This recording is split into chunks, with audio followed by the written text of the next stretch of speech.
Hello, everybody. Welcome to Junia Doan's The Spark. My guest today, Bob Milne, is a national treasure for the Library of Congress. He is recognized as the premier ragtime pianist in the world. But he did not start out his musical career as a pianist. He was a French horn player in high school, and at the age of 17, he went to the Eastman School of Music in Rochester, New York. In a couple of years, he began playing the French horn with the Rochester Philharmonic while continuing his studies. One night, after a concert, he and other students went to a sing-along saloon. The expected piano player did not show up. His friends urged him to fill in at the piano. He did and was hired immediately. Thus began his career, which saw him give 250 concerts a year before Michigan's governor put us on lockdown due to the coronavirus in 2020. Bob has an unusual ability. He can play anything he has heard. He has never had a piano lesson, he doesn't need one, and he doesn't practice. After doing an earlier interview with Bob, I asked him if he would be interested in doing a second interview where he would answer my questions on ragtime by demonstrating on the piano. Here we are, and here it is. Interest in ragtime had a resurgence through the film The Sting. Would you play an example of ragtime? This is the most well-known example of ragtime. It was the theme from the movie The Sting. People tend to call this piece The Sting. The actual name of it from 100 and more years ago was The Entertainer.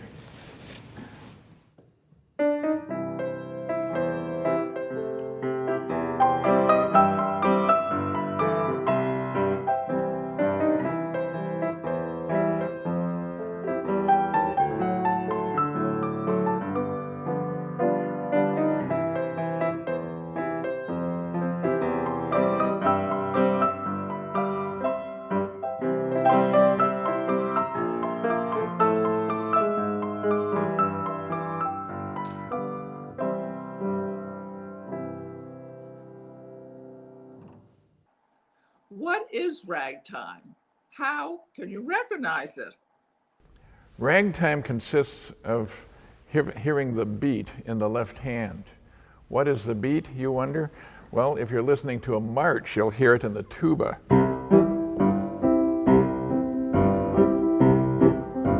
1, 2, 1, 2, 3, 4. That's what the tuba does. They are playing the beat in a band. Now, in ragtime, you can hear this beat going on in the left hand of the piano, and you can hear the melodies going on in the right hand, but the melody notes are hitting the piano at a different time. I'll show you.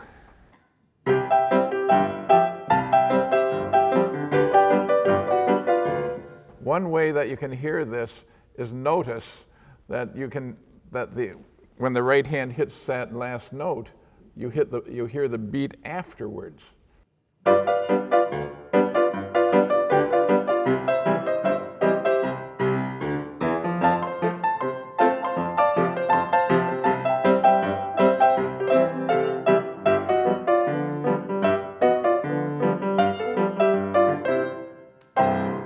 Like that.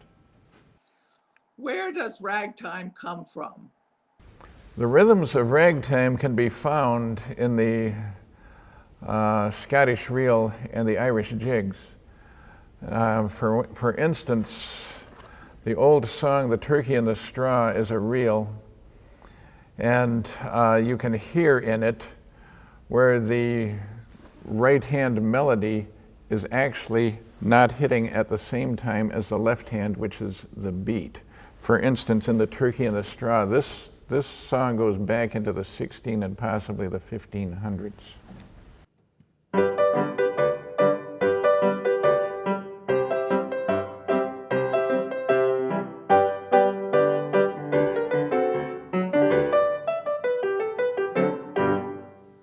So that is an example of of a Scottish or Irish reel containing absolute ragtime. Is there ragtime rhythm? If you read in all of the music history books, what is the ragtime rhythm, you're going to find out this is it, which is exactly the rhythm of in the Turkey in the Straw. And also you will find it in old pieces such as at a Georgia camp meeting that was actually written in Michigan in the late 1890s. But here's that same rhythm.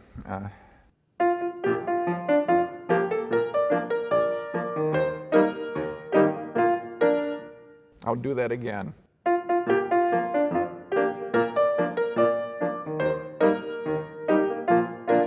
And that rhythm, that is what is listed as the typical rhythm of ragtime. Is it found in classical Western composers? The word ragtime comes from an old 1890s phrase, he plays in ragged time, meaning that the two hands don't hit at the same time on the keyboard or something similar with a band. Now, the official word for ragged time is syncopation. So you'll read all the time that ragtime is syncopated music. Syncopation isn't new. It's thousands of years old if you go back into drum beats and tribal things. However, we also find syncopation in classical music in Bach, Beethoven, Mozart, and so forth. But they didn't use it to the extent of the ragged time era. They use, for instance, Mozart would use syncopation just to kind of jazz up a little section, even in his operas. One section of Mozart was in an opera where two ladies are singing. And then the very next phrase after that is they syncopated it. Like that.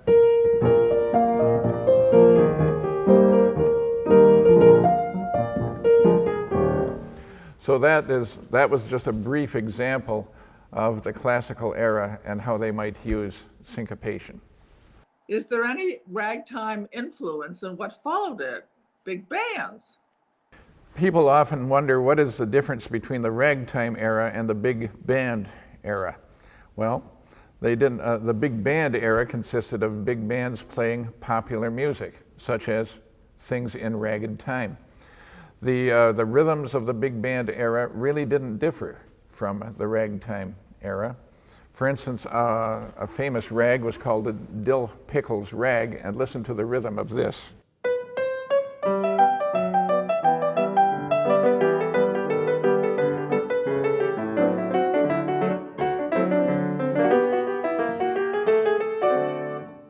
Now, let's skip forward 20, 25 or 30 years. We come to the big band era, and they're playing In the Mood, which is the same rhythms, but smoother.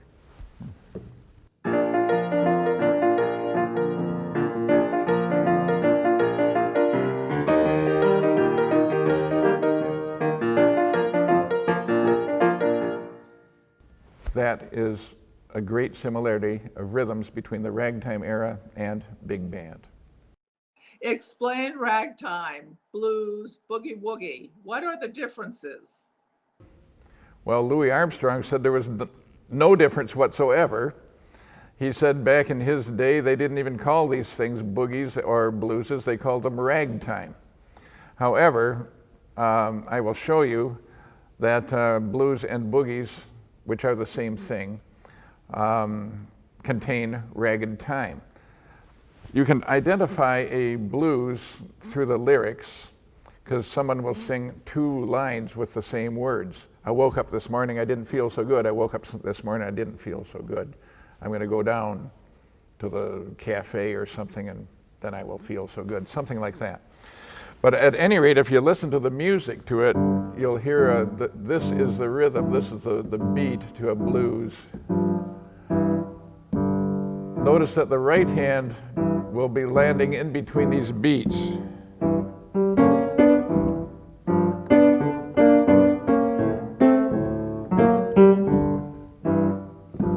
can hear the right hand ahead of the beat or behind it.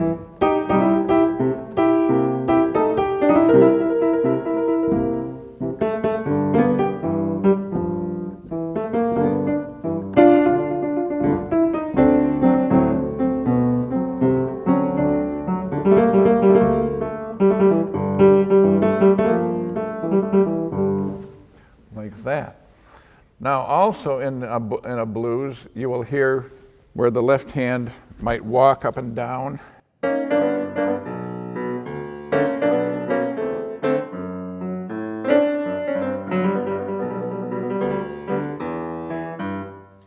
Now that is boogie woogie, but boogie woogie is nothing but a blues played faster and with emphasis on that rhythm in the left hand.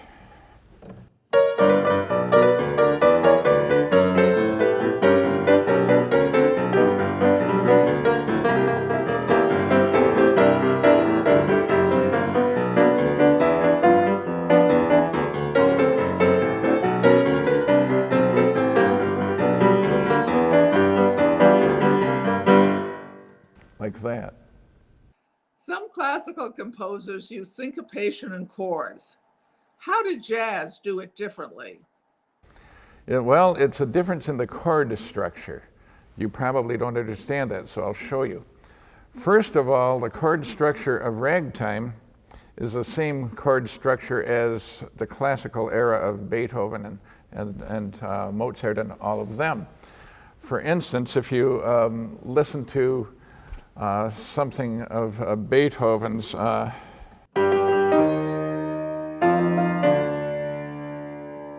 these are just plain chords. For instance, that's just an E flat chord. It consists of 3 notes.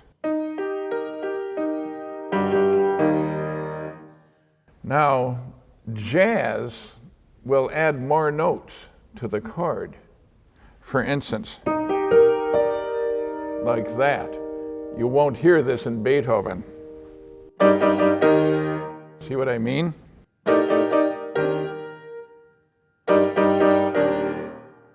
That doesn't sound like Beethoven, but it's a beautiful sound in jazz.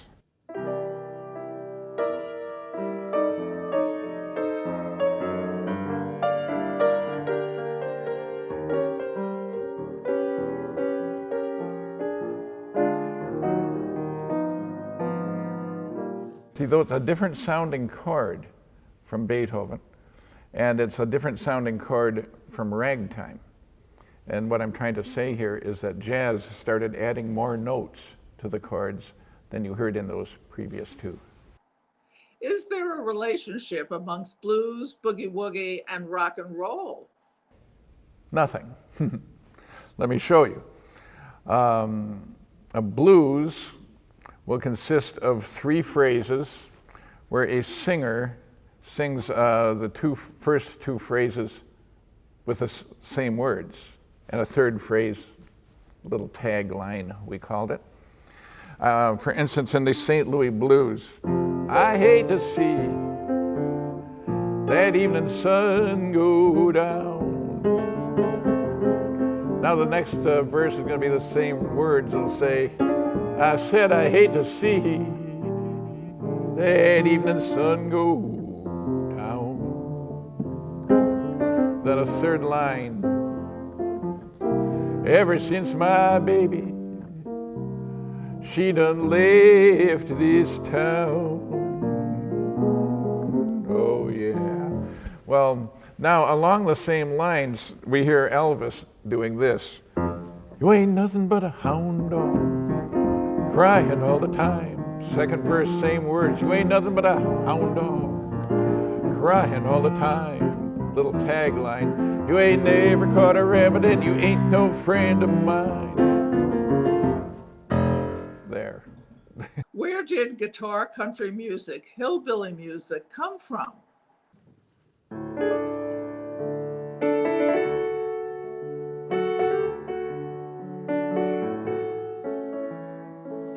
The sound of the guitar and the country music. Originally, it used to be called hillbilly music. That word was very honorable to the people who still live down there. I know them. The hillbillies, as they were first known, starting back in the early 1700s, lived in what is now known as West Virginia. They were all Irish and Scottish immigrants, and they moved far west in Virginia so they could make their moonshine and scotch and whatnot. So here we have this Scottish-Irish element living in the hills. That's where their name Hill came from. By the way, the word Billy came from William of Orange, who was known as King Billy, and his armies were known as Billy's Boys, hence the Hillbilly. By the way, their uniforms were red bandanas around their necks, and they were known as rednecks. So their music, they brought with them the Irish fiddle and the Scottish reel. So that was their music, filled with syncopation, not known as ragtime for another 200 years or so. So an example of their music, of the early music, would be an old Scottish song called Bonnie Dundee, in which you will hear, and it'll sound like a bagpipe because it came from the bagpipe, but the melodies to this stuff landed in between the beats. Bonnie Dundee.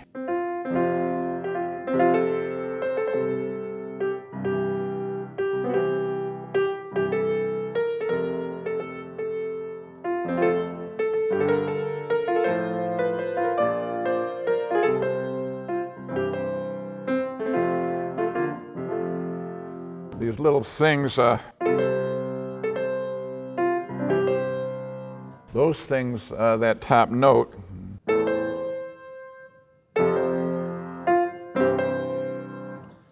these melodies are landing in between the beats. This was a Scottish and Irish style. Well, what became known as hillbilly music and later became known as country western music contained many examples of this stuff. And I've had people from those areas tell us that that their rhythms were, their rhythms were hijacked and called something else. Did hillbilly music become country western? How is it distinguished? The blending of lyrics to music is a question that comes up fairly often in music courses. And I always respond that the music has to reflect what the lyrics are, what the person is trying to say. For instance, if I were to say, look at me, I'm as helpless as a kitten in a tree. Of course, I've just recited the lyrics from the great Errol Garner when he wrote Misty. I say, look at me. Your voice drops, as did his music. Look at me. I am as helpless. That note went up. I'm as helpless as a kitten in a tree. See how the music is reflecting the very nature of the words he's speaking. That is the trick to a good wordsmith and a music smith, or sometimes called composers. So now, if we were to go back to country music will tell a story. A lot of the newer stuff is production-minded, whereas the old, real stuff that would come from the mountains. For instance, here's a song that came out of the mountains of North Carolina. I believe it was in the early 40s. Have I told you lately that I love you? Have I told you lately how I love you? Have I told you lately care. Have I told you lately? See, as the song gets more intense, the melody goes up. Have I told you lately when I put my arms around you? And now very tender and goes low. Well, darling, I'm telling you now.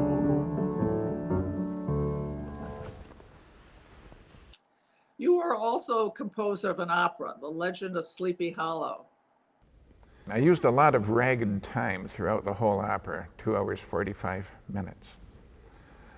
And there is a dance scene which has 2 syncopated dances, isn't it? And syncopation is ragged time. It's just different wordage. And so this piece that I'll play for you is a syncopated waltz. It really doesn't have a name because it's just part of an opera, but it goes like this. And once again, listen for the melody notes to be landing in between the beats in the left hand.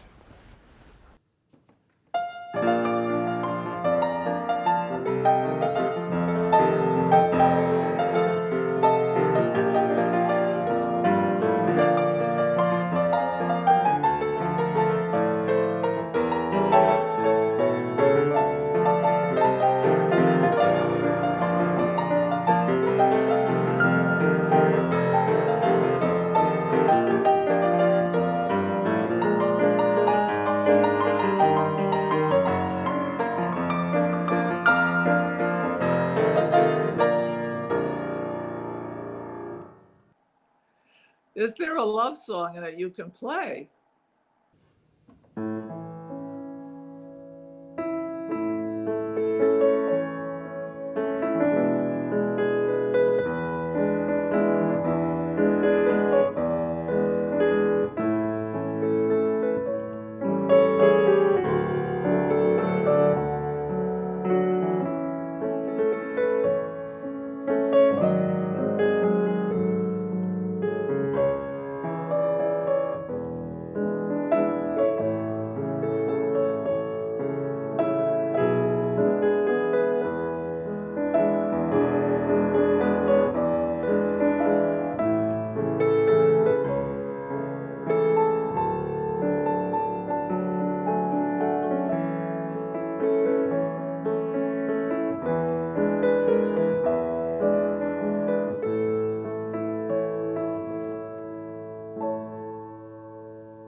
Have you written a love song for your lovely wife, Linda? I wrote a rag one time for my wife, Linda. I used to come home late at night and I could hear the piano playing far back in the woods where we live. So I named it Rag in the Woods. It has little pieces of Scottish melodies and Scottish ragged time in it because my father came from Scotland and I grew up listening to the bagpipes. I will abridge it slow quite a bit.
Thank you, Bob, for giving us such a good time through ragtime. Your engaging teaching and chants.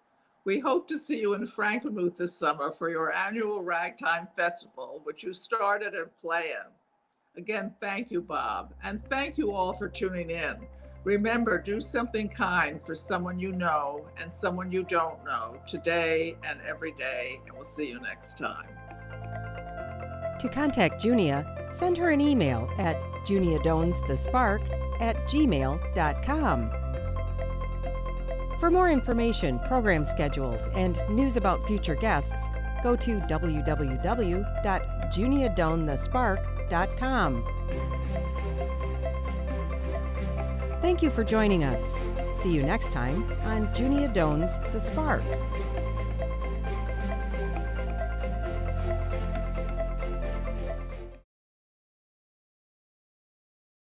Local productions seen on Delta College Public Media are made possible with support from viewers like you. Thank you.